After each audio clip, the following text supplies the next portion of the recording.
সমাৰোহ সমিতি বোকাখাটৰ মাননীয় বিষয়ববীয়া শ্ৰীযুতা অনুৰাধা বৰদলৈ, বোকাখাট প্ৰেছ ক্লাব আৰু আপকো প্ৰতিষ্ঠাপক সভাপতি, পুথি সাহিত্য সভাৰ প্ৰাক্তন সভাপতি, সাহিত্যিক, অৱসৰপ্ৰাপ্ত অধ্যক্ষ, জ্যেষ্ঠ নাগৰিক ডক্টৰ বাবুলাল মুৰ্দেৱ, অসম ৰাজ্যিক। বিশেষত্ব এইটোৱেই যে ভৱেশ শইকীয়া ছাৰ কেৱল এজন ব্যক্তিকেন্দ্ৰিক ব্যক্তি নাছিল, তেখেত আছিল এটা অনুষ্ঠান, যিটো আমি আচলতে তেখেতৰ মৃত্যুৰ পিছতে হওক বা তেখেত জীৱিত থকা সময়তো আমি নিজেই উপলব্ধি কৰিছিলোঁ। কোনো কিতাপৰ কথা, কেতিয়াবা বোকাখাটৰ কথা, ৰাজনীতিৰ কথা অৱশ্যে পতা নাছিলোঁ দেই, কাৰণ বৰ ৰাজনীতি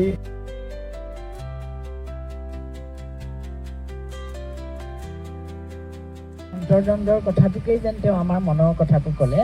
গতিকে আমি আজি ইয়াত উপস্থিত থকা সকলোৱে সেই অন্তৰ্দ্বন্দ্বত ভুগি আছোঁ। গতিকে মই আজি ভৱেশ শইকীয়াদেৱৰ এই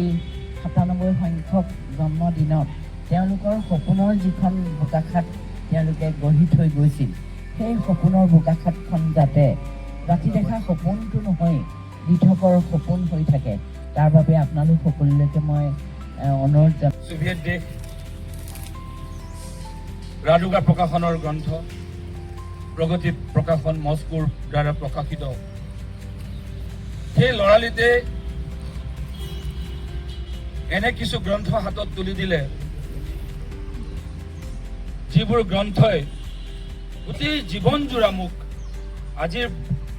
তাৰিখলৈকে জীৱনটোক জোকাৰি ৰাখে, অস্থিৰ কৰি ৰাখে, অশান্ত কৰি ৰাখে, আৰু ভিতৰৰ এই অশান্ত মনটোৱে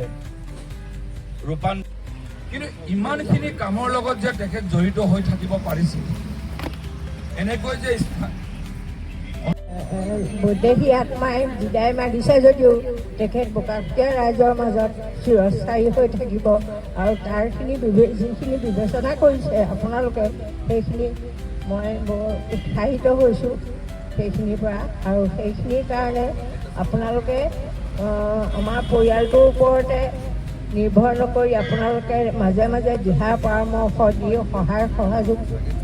কৰি থাকিব বুলি বিনম্ৰ অনুৰোধ জনালোঁ। প্ৰাক্তন অধ্যক্ষ ডক্টৰ বাবুলাল মোৰ আৰু আমাৰ ভৱেশ শইকীয়া ছাৰৰ সহধৰ্মিনী আমাৰ বাইদেউ আৰু তেওঁৰ পৰিয়ালৰ জ্যেষ্ঠ পুত্ৰ উত্তম শইকীয়া আৰু সকলোকে আমি শলাগ জ্ঞাপন কৰিছোঁ। আৰু যিসকল অনুষ্ঠান ধৰক আমাৰ বোকাখাট প্ৰেছ ক্লাব, বোকাখাট মহকুমা সাংস্কৃতিক উদ্যোগত পুথি সাহিত্য বা সন্ধান যে উৎসাহ দি থাকে, সেই কথাখিনি আমাক আজি থিয় হ'বলৈ, আজি এই স্থানত যে থিয় হৈ এষাৰ কথা ক'ব পাৰিছোঁ, মই ভাবোঁ যে ছাৰৰ নিশ্চয় ইয়াত আশীৰ্বাদ আছে। গতিকে সেই কথাখিনি আমি সদায় স্বীকাৰ কৰিব লাগিব, ছাৰৰ কথাখিনি আমি সদায় এটা আদৰ্শ হিচাপে লৈ যাব লাগিব। ছাৰ এজন ব্যক্তি নহয়, আচলতে এটা অনুষ্ঠান আছিলে,